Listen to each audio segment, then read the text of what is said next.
ঈদ উপলক্ষে মানিকগঞ্জের শিবালয়ে গ্রাম বাংলার ঐতিহ্যবাহী লাঠি খেলা হয়েছে। শুক্রবার বিকেলে অন্নইপুর গ্রামের স্কুল মাঠে হওয়া লাঠি খেলার আয়োজন করে স্থানীয় পপুলার স্পোর্টিং ক্লাব। খেলায় কুষ্টিয়া জেলার শহীদুল ইসলামের লাঠি দলের 2 নারীসহ 40 জন খেলোয়াড় অংশ নেয়। লাঠিয়ালদের বিভিন্ন কলাকৌশল ও আত্মরক্ষার ধরন প্রদর্শন হয় এই লাঠি খেলায়।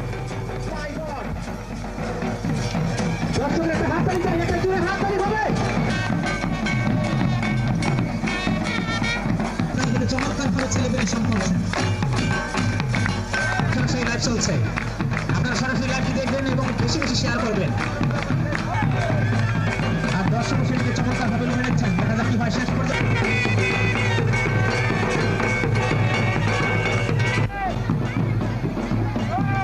জনগণের উঠছে বলা ভিড়, আরে ভিড় চমৎকার ভাবে একাই জনগণ করে দুই দেশকে সামলাচ্ছেন। এই লাঠিবাড়ি খেলার সমর্থকদের কোনো অভাব নেই।